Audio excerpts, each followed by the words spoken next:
All right, good afternoon and welcome to the session on developing individual language acquisition plans for English learners. I'll introduce myself quickly and then Robin will introduce herself. So my name is April Perkins and I'm the World Languages and English for Speakers of Other Languages / Bilingual Program Specialist here at the Maine Department of Education. And I'm Robin Fleck, and I work with April in the department at the DOE as an ESOL consultant. All right, so we can dive on into the first slide.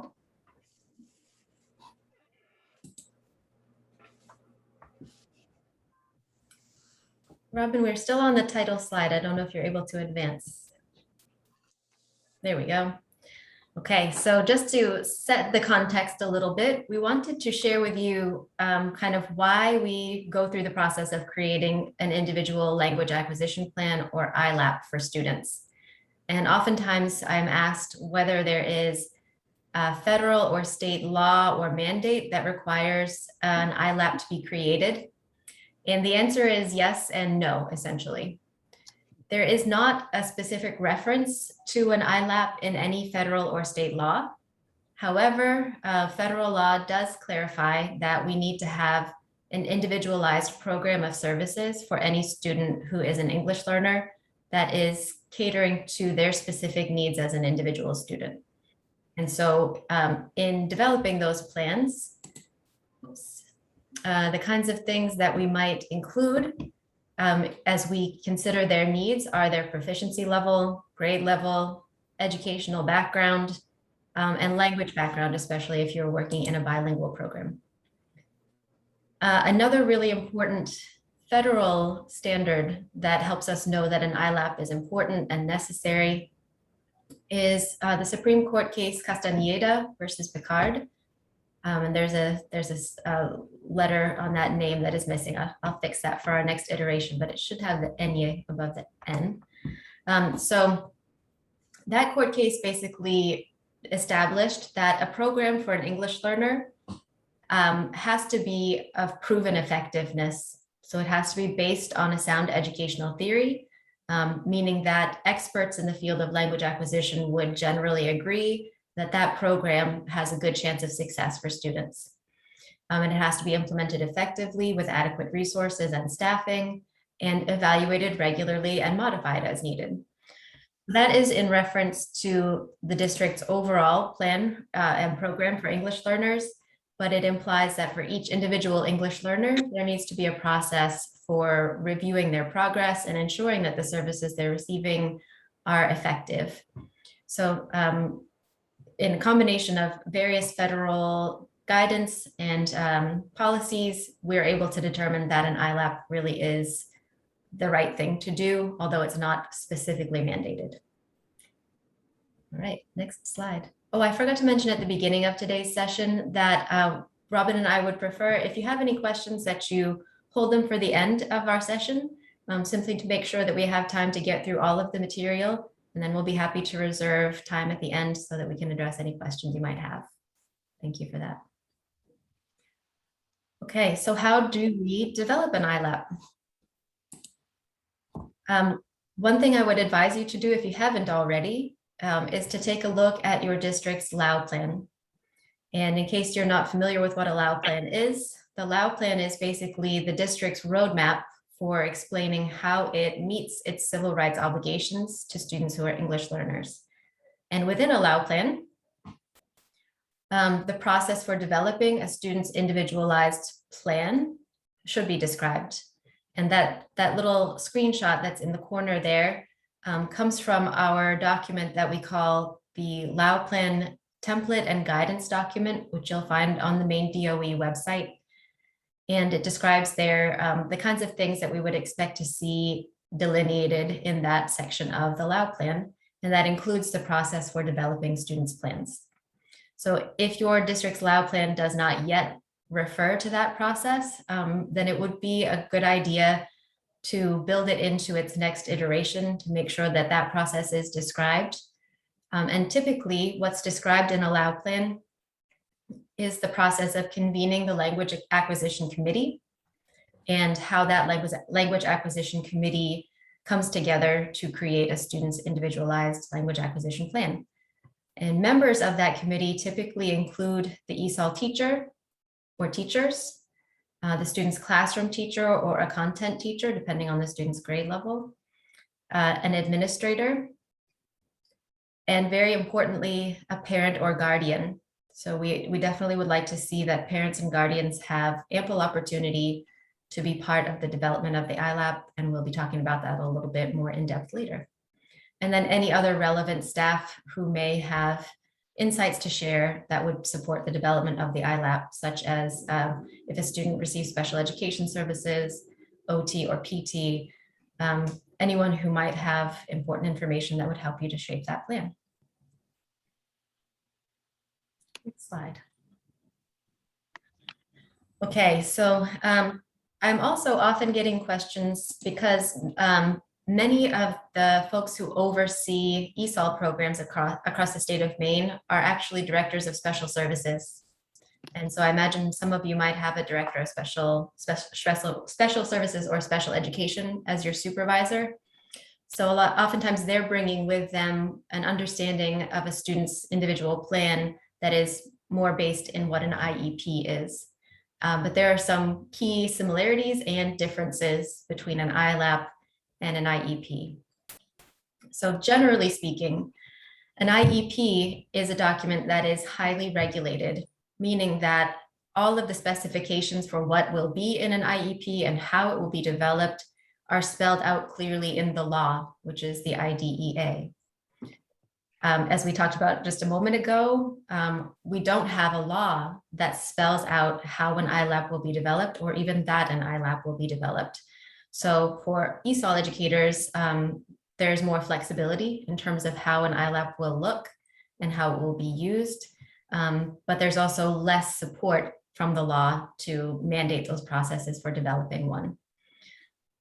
So the similarities between them are that they should certainly include a team to develop them, that it shouldn't be a unilateral decision in terms of what services the student is going to receive, and that it shouldn't be all on the shoulders of the ESOL educator to create those plans. It's meant to be a collaborative process. They also both contain goals and services, although different types of goals and services obviously are relevant to either kind of plan. They should also both include goals that are measurable and related to formal assessments. And then for reporting requirements, just as I said, for the IEP, everything is very regulated and there are specific rules about who and when needs to be notified of various things. For our ILAPs, we don't have those mandates, but we have best practice. So an ILAP should be developed together with collaboration from the parents and guardians, and they should also be notified as changes to the ILAP are made and involved in those decisions. So there's a question in the chat if we're going to be able to share the presentation for note-taking. We will not be able to share it currently during this presentation, but we're happy to share it with you after the fact, and it will be posted to the main DOE website. And the recording of this presentation itself will be posted to the main DOE YouTube channel. Sure thing. Okay.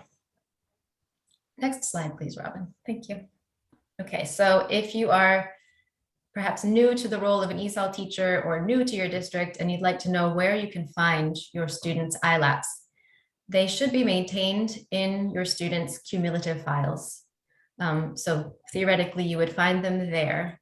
If your district doesn't have that as its current practice of keeping them in the cumulative file, then that's something you would want to address with your administrators and make sure that that is implemented.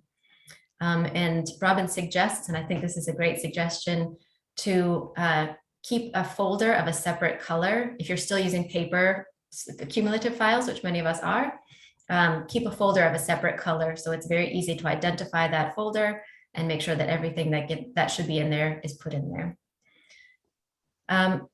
Some teachers do also have a separate ELL file or English learner file that they maintain in their own instructional space or their own office. And that's fine to do, but you just want to make sure that if you have that, that it's not a substitute for what's kept in the cumulative file, that you're still maintaining all of the necessary documents in the cumulative file, then you may have your own folder that perhaps contains more detailed information and other kinds of supplemental documents as well.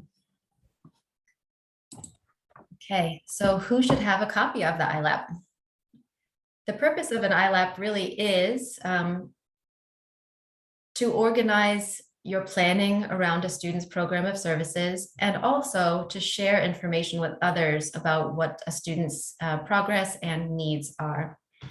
So all teachers who are involved in that student's educational program should have access to the student's ILAP so that they can get as much information as possible to support their instruction of the student. So there are different ways that you might share them with teachers. You might provide them a copy on paper. You might share it electronically, or if your district has a system like Elevation, which does everything online, then that may be an option for sharing as well. And then who else should have a copy of the ILAP? Very importantly, we'll want to make sure that parents and guardians have access to the ILAP, of course, in a language that they're able to understand to the extent that that is feasible, so that they can reflect on it and reference it throughout the year and be aware of what their students' services are. Okay.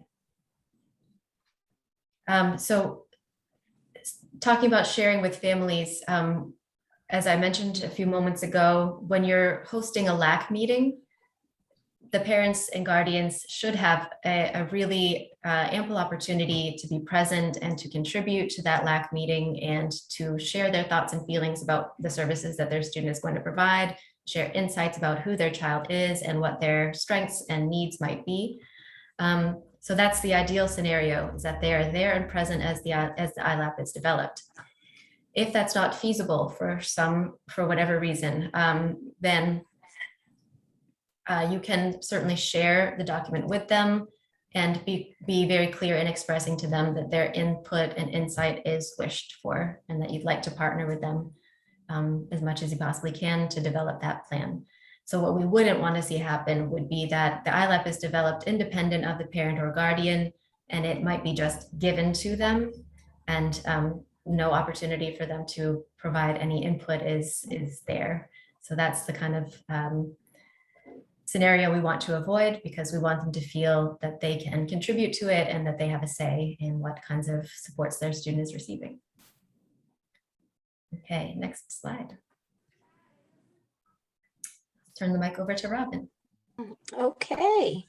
I think from what April has shared with you, you can see that we are hoping that the ILAP is more of a living, working document than maybe in the past for some of you it's been.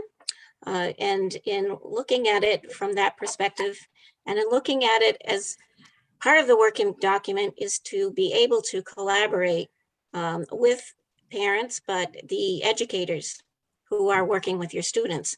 So under general information,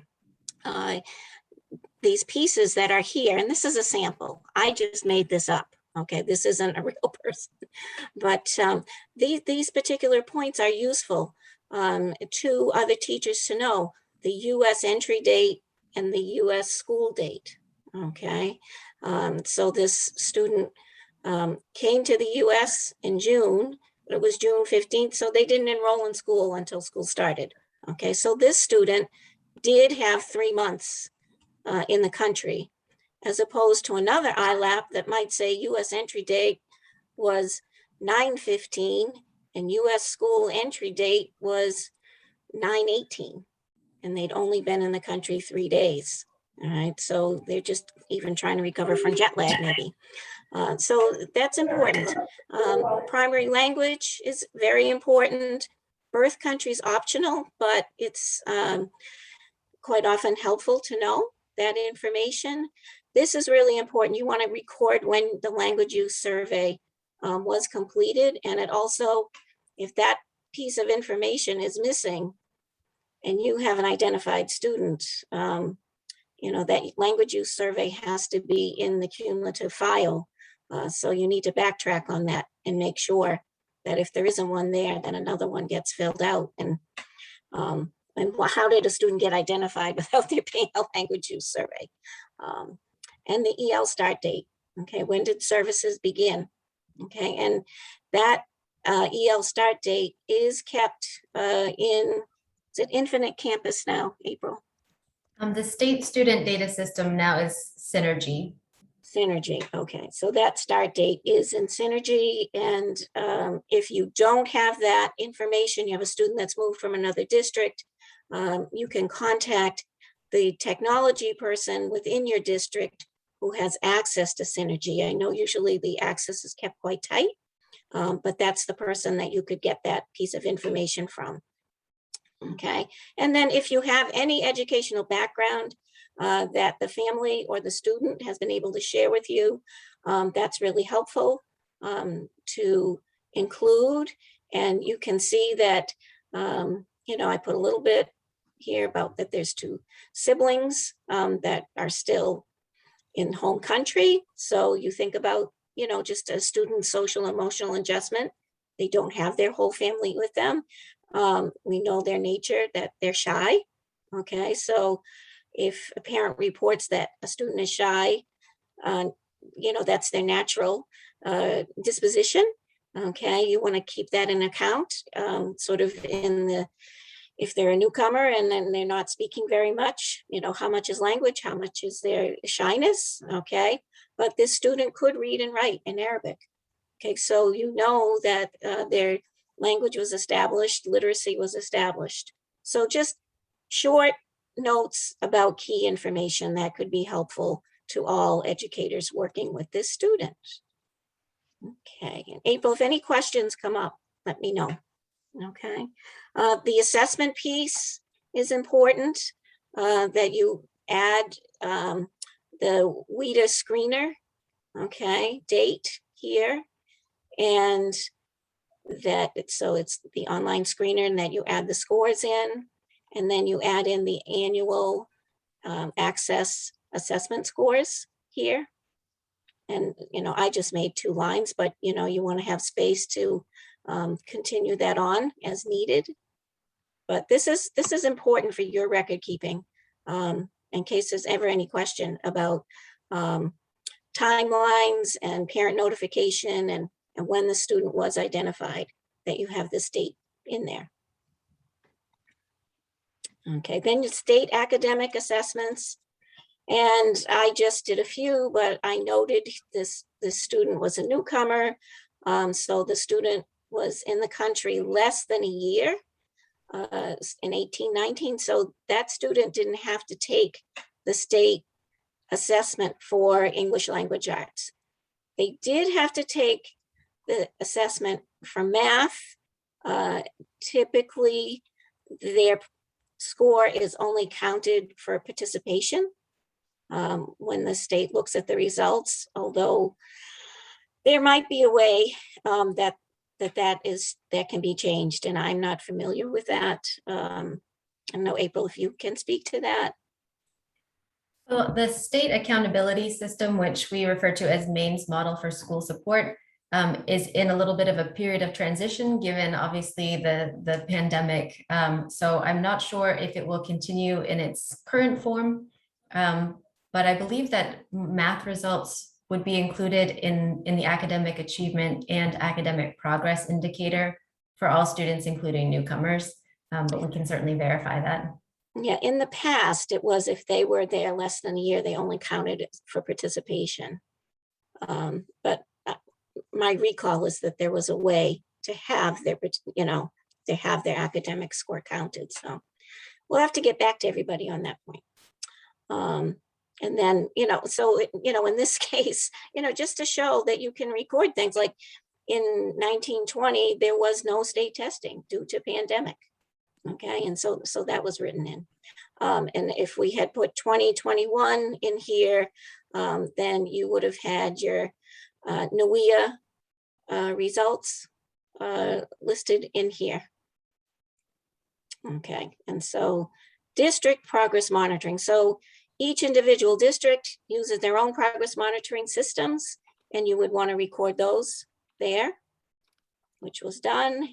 And then this piece, accommodations for summative assessments. Okay, oops, sorry. So this just makes it a little bit easier to have it all in one place, so that as a colleague is receiving this information, they can see that, oh, the student is going to need some of these supports. All right, now, if you look here, it says these is not allowed on the WIDA access for ELLs or the alternate access. And that's because accommodations for those are only allowed if they're written into a student's IEP. So for example, on the NWEA, you could have read aloud in the math section. The NWEA has a place for that if you felt like that was something that was happening all along in the student's educational program. So any of these accommodations should be things that are happening on a regular basis, not something that you just decide to do for an assessment. Okay, so when you're doing your assessments within your classrooms, are you doing these things? Robin, there was a quick question Sure. in the chat, which is who determines accommodations for ELL students? So in this case, so this is the ILAP and it's separate from an IEP. This would be designed by the Language Assessment Committee in making those determinations. And this is a piece, you know, your ILAP can be amended. Okay, so when you first have a student who's new to you, you may not be able to completely do this part until you've worked with the student a little bit. And you may have to amend this section, right? And when you amend it, I certainly recommend that you share the amendment with the other educators and the family, okay? And it's the family, it would be great for the family to maybe have a little explanation about why you made that amendment, okay? You don't necessarily have to call a full meeting of the Language Assessment Committee to, you know, just add on extended time, but you do want to be sure that you communicate. Robin, I'll just add quickly, I put in the chat for everyone's convenience, this is the NWEA accessibility guide from the main DOE for this school year. And we are using in our ILAP the term accommodations, but probably our assessment team colleagues would refer to them differently because they are really designated supports that students can use. And when the assessment team refers to accommodations, they're speaking generally only about those things that are captured in an IEP or a 504 plan. So the general way that the word accommodations is used among educators is less technical, when our assessment colleagues would be more technical in saying it's really the things that are listed here are generally referred to as designated supports. But if you take a look at this guide, it will explain to you the things that are available to all students and the things that would be available through a specialized plan like an IEP. Thanks, April. All right, and so perhaps this word accommodations could be replaced. And we may look at revising that. Yes, okay. All right, moving on. All right, so then your academic language goals, all right, should be included in the ILAP. And these are very important piece of this because it should be driving your instruction objectives. Yes, your instruction, your language objectives that are being used. And it should also be there for your content and classroom teachers so that as they are also planning and designing their lessons and units, they know their students are going to be working in the same content, but they know which language objectives they're going to meet. Okay, so same content, but you know, what are they going to be asked to do and where are they at? Okay, so these goals that you are seeing here were written from the 2016 WIDA English Language Development Standards. And after this, there will be a sample that we put together from the new framework, the 2020 standards, but these are from the old ones. And we know that people have already written their ILAPs, and there is not an expectation that anybody go back and rewrite them with the goals from the 2020 standards. But I did have this summer, some teachers were asking for an example, so I put one together. I did ask WIDA if they had a sample for us, and they actually did not. They're looking to see what the states will do. So we're pioneers here with some of this, but this part isn't being a pioneer. This is where you get so we have listening, speaking, okay, and so this student, these goals are working for end of level 3. If you looked at, let's see, go back to the student access scores. When you're developing your goals, you want to go a level up. All right, so this student was 2.9, okay, overall. So we're looking at end of level 3 goals. But when you do that, if you look at the oral literacy, the oral composite score, you have a 4.0. So you may be looking to adjust, okay, in your oral communication goals to go up a little bit higher, okay, into the 4s. And then if you look at your literacy here, that's much lower. So you're reading 1.9, then maybe you're going to be end of level 2, beginning of level 3, depending on what you have for your summative assessments as well, not just, taking that into consideration. That's the other piece. You want to take into consideration the total student profile. And we use these overall composite scores as a guideline, but as we know, the access scores may not always line up with your day-to-day student performance. And if you have other evidence that supports what you're putting together for your academic language goals, then you certainly want to take all of that into consideration. I think Nancy has her hand raised, April. I hope I don't sound dumb asking this question, but the thing that's always confused me is the leveling up part. If a student is a 1.0 in speaking in kindergarten on their access score, okay, or listening or whatever, am I shooting for a 2.0 or am I shooting for a 1.1, 1.2? How much progress do I expect to see them make in 1 year? We're looking for the students, particularly in levels 1 and 2, to move up a level. A whole level, right? A whole level. Right. And within those beginning levels, that's where you see the biggest jumps and the fastest progress. Yeah. When you get into level 3 and level 4, you're looking for movement within the level. Okay. But they need more time when they're in level 3 to get to level 4 and so forth. What are we expecting, say, students at 3.2 with their reading skills? Are we expecting them to get to 3.3, or are we judging it based on what we know about the student? There isn't like one answer to that question. We're looking for improvement. Okay. And I have to say, in the area of reading, Nancy, you would be, the access test, okay, can maybe provide a lower score for a student because they're not familiar with the content, they haven't had background information, whatever, as opposed to your progress monitoring that happens within the classroom. So it's part of the picture, and these are scores that are standardized across the country.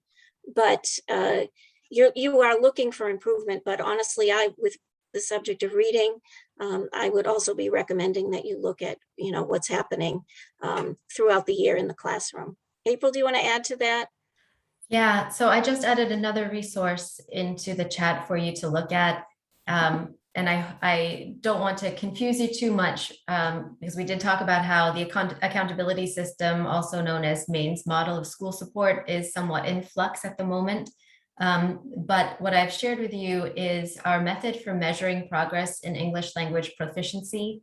And that's relevant to this conversation because as part of that progress in English language proficiency indicator, we look at individual students and their progress from year to year. And we set an expected trajectory for that student's progress in learning English. And it's done overall by their overall composite proficiency level. So it's not by individual domain, but it still may provide you with some insights that you might use in developing their ILAP in terms of thinking about how much progress they should be making from year to year. The intention is for the department to provide reports to you that would detail the student's trajectory so that you would have that information at your fingertips as you're creating ILAPs. Clearly, we had a gap due to the pandemic of testing in some areas. So I'm not sure when those reports might be available to you, but I'm happy to keep you updated as I get more info on that. But you can use the formula, at least generally, on your own if you want to try to apply it. And this resource that I shared with you describes how that formula works. But if you'd like any more information about it or would like to set up a time to talk with me and get a little more clarity on how it works, I'm happy to do that for you. And Nancy, I would just add to that, you know, the formula it's a mathematical formula, and it doesn't take into consideration if a child has an extended illness in their family, or you know, a traumatic event, or if they moved and then they came back, you know, all of those pieces that don't get figured into, you know, the hardcore numbers. So when you see the trajectory, it's one point of reference. But again, by knowing your students and knowing the whole profile and know what, you know, you're looking to try to get to that trajectory. But it may be if you had a student with an extenuating circumstance, that it's still reasonable that your gain didn't match the trajectory. And the way that the formula works is it makes adjustments over a period of time, or it has in the past, Okay. to account for that. Right. So that's like almost another whole workshop, right, April? It absolutely is. And I probably should put it on the list of things to offer at some point, because I'm sure that it'd be helpful to have a little more clarity on it. But you're right, Robin, that the trajectory that is set for a student upon their first time of taking access is adjustable. So depending on how much progress they make in a given year, they have a new target for the next year. But I can go into more detail on that in another day. Right. But thanks for the question, Nancy. Great question. You're welcome. Thank you. Okay, I think we're all right. So April, you want to take this one? Sure, I will. So I imagine probably most of you, if not all of you, are familiar with our service provision and staffing guidance, which you'll find, I'll grab the link for you quickly so you can reference the entire thing if you have not already. But essentially what this service provision and staffing guidance outlines is 4 key understandings that we would like to share with districts as they develop their programs of service for students who are English learners. And these key understandings come from a variety of places. They come from direct conversations with the Office for Civil Rights, which is part of the US Department of Education. And they also come from reading through all of the settlement agreements and case resolutions that have come out of the Office for Civil Rights and the the Department of Justice, who conduct investigations of school districts when there's a concern about programming that has been brought to their attention. So in those settlement agreements and case resolutions, we looked to find consistency in what is expected of a district that has been under investigation. And we use that to inform our recommendations for you. Because unfortunately in the law, the federal law does not come right out and say, this is what you must do for English learners in terms of amount of time or type of programming. So again, similar to the contrast between an IEP and an ILAP, we're much less regulated and we have much less guidance telling us specifically what we must do to meet students' needs. So those case resolutions and settlement agreements are really our best source of information about what the expectations of the federal government are in terms of services. So in combing through those and through talking directly with the Office for Civil Rights, we came to these 4 conclusions that we share with you, both because they are best practice and because we want to make sure to protect you from any liability so that you're aware of what your obligations to students are and that you're fulfilling them proactively, and hopefully avoiding the scenario where you would ever be under investigation. So the first of those is the consultation model of services is not considered to be based on sound educational theory and should not be used. So if you remember at the beginning of this presentation, we talked about Castañeda versus Picard, which was a very important Supreme Court decision that said that a program has to be based on a theory that experts in the field would generally agree will work for students to learn a language. So consultation model, as it is typically referred to in the state of Maine, can mean a variety of things, but it generally means that a student is fully mainstreamed, meaning they're in general education classrooms for their entire instructional day. But the ESOL teacher may consult with the classroom or content area teachers kind of behind the scenes from time to time. That's typically how this model would be implemented. But what US DOE has clarified is that that is not considered a program of services. There is no educational theory that suggests that that would be effective for a student learning a language, and therefore it is not permitted. So any student who's identified as an English learner needs to be receiving supports that are specific to their language learning needs. The second recommendation in that guidance is specific to the amount of service that a student should be receiving. And these are minimum expectations, not recommended service for everyone, but this is what the minimum amount of service that any student should receive would be. So for students in levels 1 and 2, as measured by LEDA, the expectation is that they receive at least 2 periods of ESOL support per day. And that would be directly with their ESOL certified teacher. Any student who's a level 2 or above should receive a minimum of 1 period of ESOL per day. And you might be asking, what is a period? That's so variable from district to district in terms of the amount of time. What the federal government has clarified to mean a period is the same amount of time that a student would receive their core content instruction for. So for example, if they had a 45-minute period of English language arts every day, then that 45 minutes would be equivalent to a period. So 45 minutes of ELA per day, that means they should be getting at least 45 minutes of ESOL per day as well. We understand that that can be certainly a scheduling challenge, and that especially as students get into the higher levels like high school, there are lots of competing priorities and wanting to certainly earn the credits that are needed for graduation. So we understand that that's complicated. We do have some sample schedules available on that same link that I shared a moment ago to the English Learner Resources page, which you're welcome to take a look at to see if that might support your needs for scheduling in your district. The third recommendation, or really strong suggestion, is to heed the advice of the US DOE in its Dear Colleague letter. So this one is directly from the January 7th, 2015 Dear Colleague letter, which was released by the Office for Civil Rights and the Department of Justice, in which they clarified that ESOL services are to be provided directly through the ESOL endorsed or certified teacher.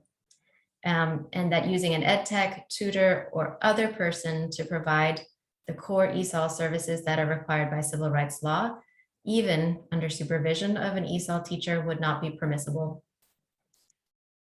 That said, to be just practical as far as what is the current state of affairs here in Maine, we know that ESOL is a severe shortage area for teachers, especially in our rural or more low incidence districts. It can be very difficult for a district to locate an ESOL endorsed teacher.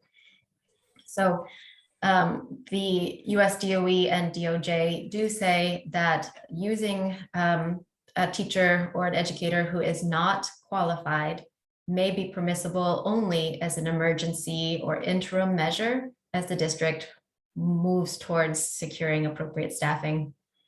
So imagining a scenario, hopefully this never happens, where your district were under investigation and your district did use tutors or ed techs to provide those services. I would imagine that US DOE would want to see evidence that the district had taken serious measures towards hiring appropriate staffing. Finally, ESOL services can be declined by parents and guardians, but only with meaningful consent. So really what's meant by this is that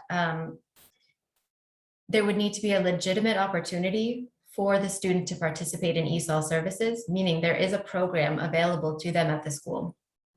And the parents would need to have a clear understanding of what that program entails, how it can benefit their student, and how it might impact their student to refuse the services. And then and only then, with a clear understanding of all of those factors, they may opt to decline the services.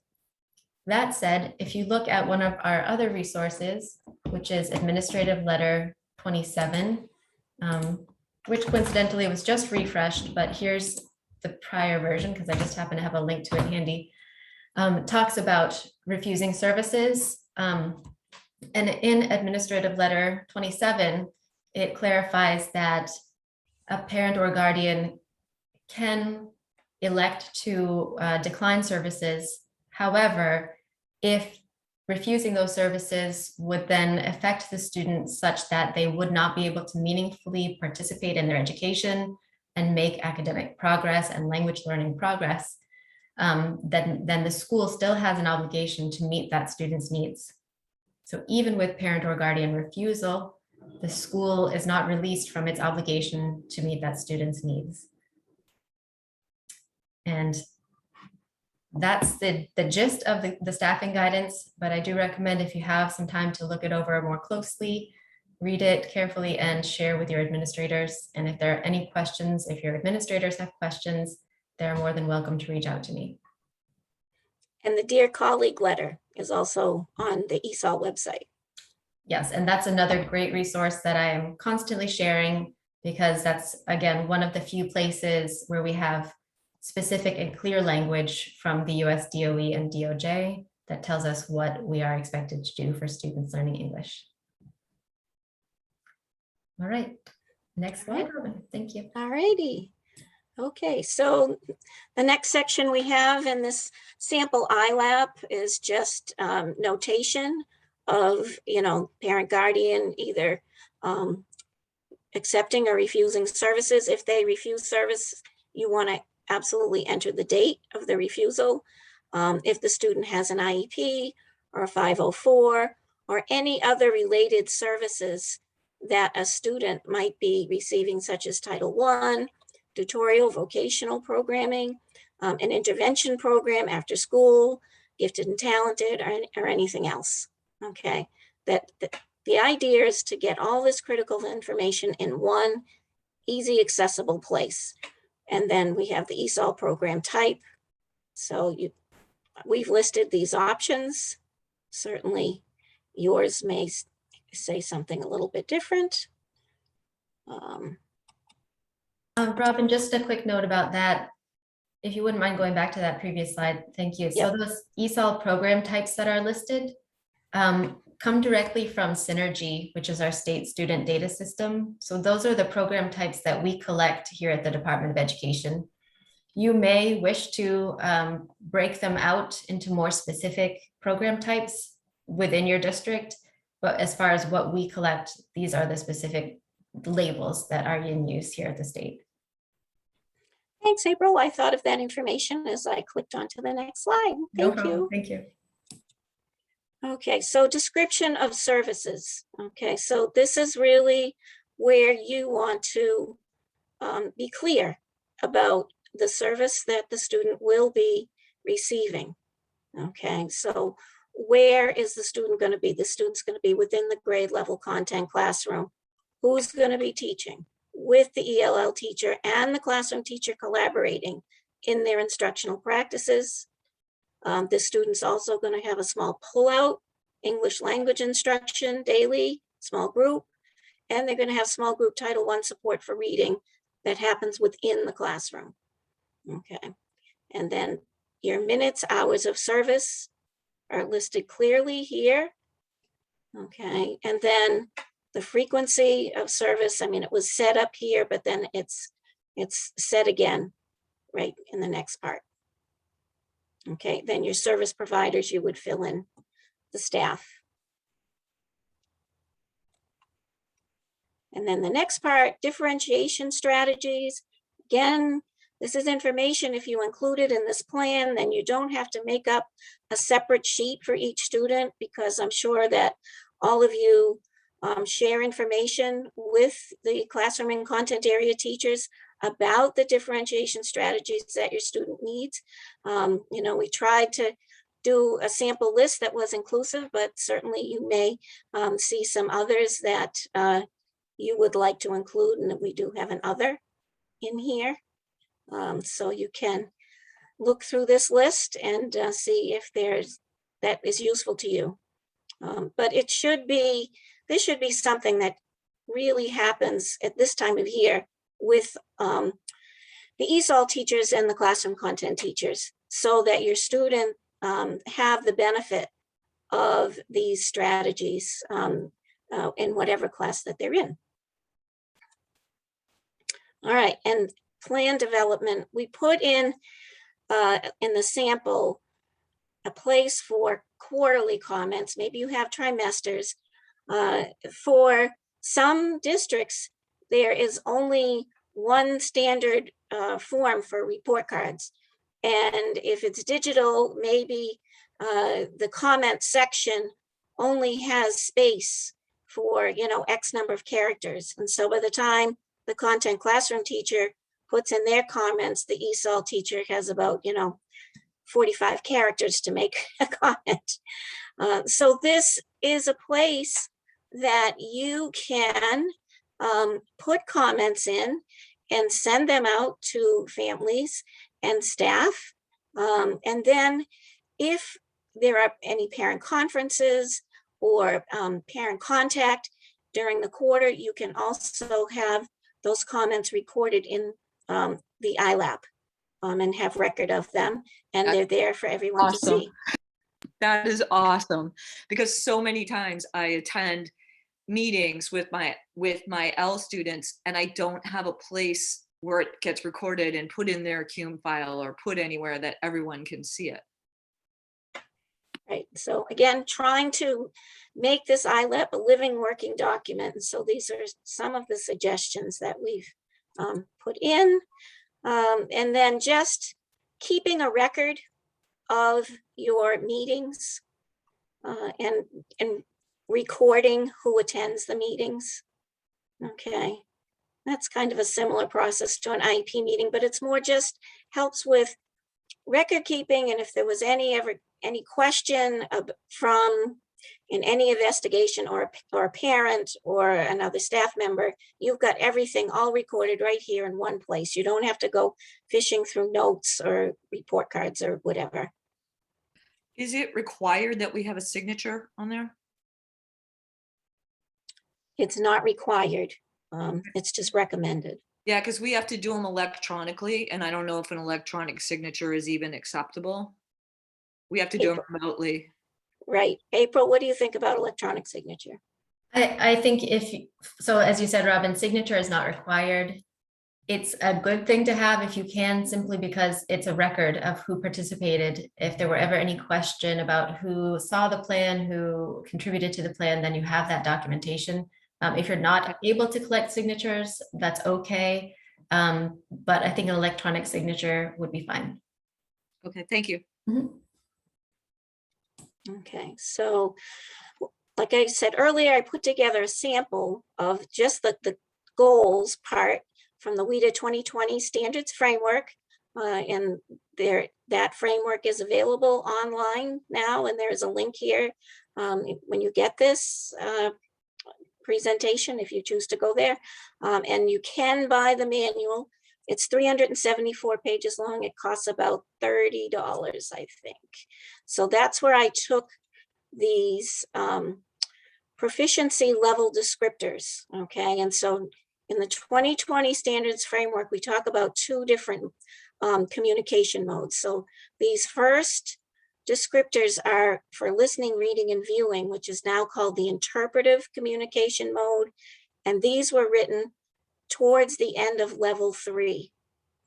And so you can see that it breaks down the functional components of language in a bit more depth and expands it more than the past standards did. And if some of you may have used the can-do descriptors in writing your goals. And, again, these, they work together, but these are more expansive and provide more detail. So this is a sample of how this is done. When you use these proficiency level descriptors, it's not just to have something look pretty on a page. We want them to be part of the collaboration process between the ESOL teachers and the classroom content teachers. So starting with these goals and then looking at your key language uses of narrating, informing, explaining, argue, and then identifying what the language objectives are within the lesson plan, and then what are you going to teach to meet what language is needed to meet the content area goals and to meet the language goals. All right, and that's something that we're all working on with the new standards framework, and the new e-workshop about the standards is done quite nicely, and I hope that you all get a chance to take advantage of that. But this is one way to do this. And the other mode of communication is the expressive mode, which is speaking, writing, and representing. Okay, so viewing and representing are new in this standards framework. And so I've spelled it out this way for you. And again, these are coming from the proficiency level descriptors. And I'm just going to move on because I know we're running out of time. So how can the ILAP be an effective tool when collaborating with your classroom content teachers? And it's, like I said, it's a place to start to select your instructional approaches that are responsive to your students' strengths, needs, and preferences. And I'm just going to put a plug in here to let's all always remember that we all have strengths. All of our students have strengths, and we want to encourage all teachers and staff that work with our students to be cognizant of the students' strengths and talents, as well as their needs and challenges. And sometimes people tend to focus only on the needs and challenges. And we just want to keep reminding everybody about their strengths and including that when we're designing their instruction. So these PLDs or the can-do descriptors that maybe some of you have used in the past, they help teachers to set their clear, actionable, and measurable content and language goals. You can use the differentiation information as described earlier for scaffolding instruction. And teachers can work together to embed explicit and intentional instruction that builds language daily in the context of your content learning. And you can develop a common list of classroom supports that can be used as needed to help the students make meaning and learn language throughout the lesson. And honestly, this work that you do with embedding this explicit and intentional instruction is good for all students in the classroom. not just students who are identified English learners. It will benefit everybody. April, any final comments? I don't. I know Questions? we don't have a lot of time left, but we will stay as long as needed to answer any questions that you might have. And on this last slide, of course, is our contact information. So Robin and I are happy to support you in anything related to programming. Jody is available to support you in anything related to access administration. She's also happy to help with other kinds of questions if you'd like to reach out to her. She does bring a lot of experience with her to that role. So are there any questions about the ILAP? I have one, of Okay. course. So the descriptors, the new standards versus the can-do descriptors, do we have to use both? Do we have to use the new ones? Is it okay to use the 2016 ones? You kind of said that, but I wasn't clear on it. It's okay if you, yes, because we're all just learning about the new 2020 standards framework. So it's absolutely okay. But like I said, I did have a few teachers this summer ask if they could use it and how would they use it. So I put this together in case anybody had the interest. And Rebecca has her hand up. Hi, I had a question regarding those unfortunate districts who are constantly searching for someone to provide ELL services. And I work, as you know, for several of them, and I see them struggle. We're struggling right now with almost no applicants, maybe one applicant per district who may or may not even follow up on an interview. Could you give some suggestions for districts to bolster their search for ELL staff? Yes, Rebecca, thanks for asking that question. And it is such a difficult thing, I think maybe this year more than other years even. What I normally recommend to a district who's in a position like that is certainly to reach out to me. And I always am happy to share job postings in the weekly newsletter. I did also put out a call for teachers who are willing to serve as consultants. But I regret that very few people have offered themselves up for that this year, which is understandable. But that means that I don't have a pool of people to recommend when districts come to me requesting support to find a teacher. So that's unfortunate. The other thing that I often recommend for districts to look at as not an in the moment, but as a more proactive and long-term solution is to consider the staff that they currently have and try to build as many ESOL endorsed educators on their current staff as they can. Especially, I would recommend looking towards world languages educators and special educators as a potential source of people who would bring with them already quite a bit of knowledge and understanding of differentiation and meeting different kinds of students' needs. So if a district has someone who would be willing to work towards their ESOL endorsement, and maybe that could coincide with another teaching role that they may have, that can be a potential solution. But as I said, it takes time to get there. And if districts are looking for sources of funding to support those ESOL endorsement classes, then they may consider looking to their Title II federal ESEA funds to help with that. And Rebecca, we are putting in intentional efforts into inviting pre-service teachers from the University Maine system to attend our varying workshops and offerings, hoping that maybe they'll, get excited and want to pursue working with identified English learners. Yes. Okay, and I have a follow-up question to that. Because of the difficulty in finding someone, sometimes especially during the pandemic, I've ended up working with districts who say, well, you're a consultant. Can you Zoom in and provide those daily ELL lessons? And I have tried it, and in some cases it can be successful. It really depends on the student. But would you consider that a better scenario to have, an ELL endorsed teacher providing a virtual class, is that better or not than an ed tech working in person with me as their guide?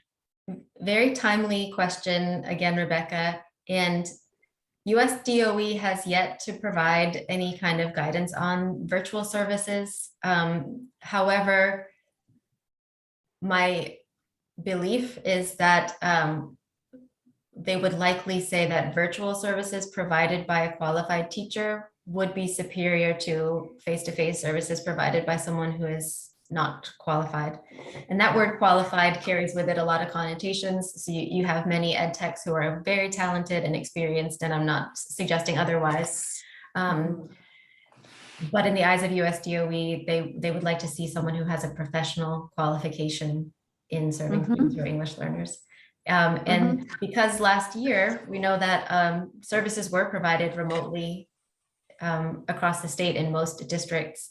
And we know how virtual services compare to face-to-face services. For some students, it's absolutely fine and effective, and it's an acceptable substitute for face-to-face. For others, as you said, Rebecca, it may not be as effective. And so having that face-to-face person benefits them much more. So it's a tricky thing. And my bottom line in any question like this is that we should do what is in the best interest of the student. And that can sometimes involve creative solutions. Thank you. You're welcome. Rebecca, what district are you in? Well, I do work as the EL teacher in one district in Camden, and I'm working there in the elementary and middle school level. And then I consult for 5 other districts. Wow, you're busy. I'm busy, but there are districts who often just have 1 or 2 or a handful of students, and they don't have any resources or experience, and it is very hard to find even an ed tech applicant who is willing and able to do the job. I think the problem is that they don't have a full-time position. That is true, and I agree with you. And still, sometimes we have trouble finding someone who will take the full-time position. The thing is what I've said to districts that are in this situation is you guys could bond together, and one district could agree to pay the salary, and then other districts contribute to the salary of that teacher. Like they could go with the highest paid district with the best benefits. And then, Nancy, that's a good point. The issue that I've run into with that proposal is that if you're doing a great job, which means providing services daily or nearly daily, and you're driving between districts, which here in rural Maine can be 30, 40 minutes. I know what you're talking about. That it's such a time commitment that it's something I really struggle to do in my role. And I think it's a really hard thing to pull off. And if a district has someone good, they don't want to share them, honestly. Yeah, I've seen that. So I think really what we're talking about is a huge issue that needs strategic and long-term planning to address. Yes. And it's not getting better, obviously, in light of the pandemic. We're having a harder time, I think, than ever before with staffing. So if you do know someone who would be, if any of you would be interested in serving as a consultant for districts who might have 1 or 2 students, please do let me know, because I have had a number of requests already this year, and districts want to do the right thing for students, and they just are really struggling to find the manpower or woman power, as it may be. Absolutely. And if that's of interest to you, please do feel free to reach out to me, and I can tell you kind of how that works as far as logistics of being a consultant.